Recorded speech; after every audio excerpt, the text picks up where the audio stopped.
Imivutano ya Bruce Melody hamwe na Tuse iracabandanya. Aka kanya tuvugana Bruce Melody bavuga yuko baba bamwinjije mu mpimba. Yes, bakunzi ba Cubahiro TV ndabaramukije kuri mikoro mukumwe na Jasmine Masambambi nyuma ya kamera na Alexson abandanya aba ibintu biguma bimeze neza cyane. Murazi amakuru amazi imisi avugangwa. Murazi ibintu bimaze imisi ndetse ku ma Facebook na WhatsApp yuko atayindi nkuru ivugwa. Atari ya Tuse na Bruce Melody. Ni Bruce Melody yaje ngaha mu gihugu cy'u Burundi aje gukora ibiteramo bibiri.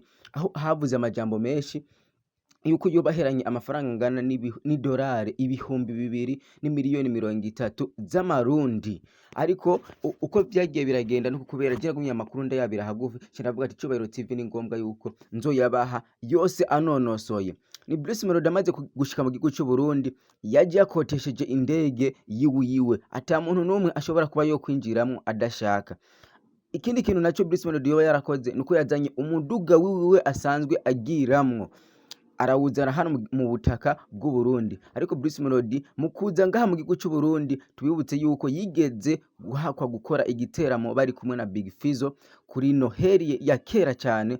Ariko Tuse nta muntu numwe nta murundi numwe yarazi yuko ari we yoba yaramutumiye, ahubwo Tuse yarabizanye beshi bibabera nk'igitangaro. Bruce Melody muri kino gihe yabanje kuvuga ku munsi wa kabiri yarishe amahera angana n'imiliyoni 30 yongera ariha n'idolari ibihumbi 2 bamwagiriza. Hama Tuse arahindura urubanza hageze yuko yovuga ati reka nidegembye ntahe. Ni Tuse yavuze ati je nshobora Bruce Melody kumurekura uko nyene, ahubwo bisaba abanze andihe izindi miliyoni 30 zindishi yakababaro ko nateguye show irahomba.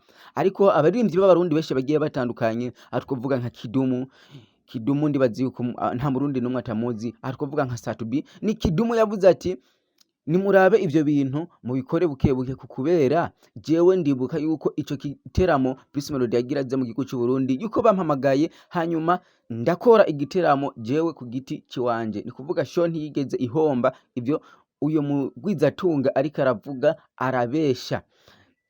Vyiza ntitwari dukwiye yuko tworinda gushikana mu bapolisi tugira ibintu biriya, twari dukwiye kubivugana hagufi na hagufi. Mbega abanyarwanda muri kino gihe aya makuru bayaraba gute? Umwe wese yifata gute, yiyumvira iki aho Bruce Melody muri kino gihe asanzwe ari mwibohero?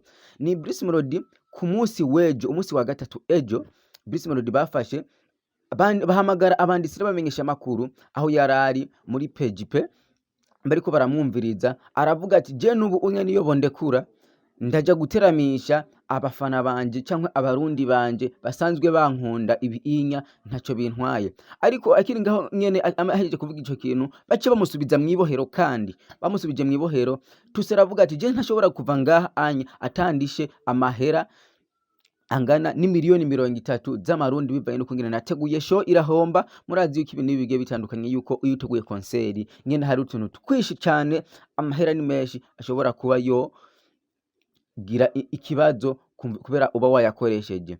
Yes, bakunzi ba Cubahiro TV, ariko ya makuru je nzoguma ndayabira hagufi ndabahe amakuru anonosoye neza, apana amwe y'ububeshe. Aho muri kino gihe hari abaririmbyi bashe bagiye batandukanye, aho twovuga nk'umuririmbyi Natasha yuko yashatse kubyisukamo ariko akariro kagabanutse. Ntituzi yuko Natasha yabonye yuko Bruce Melody bateko baramuhora ubusa.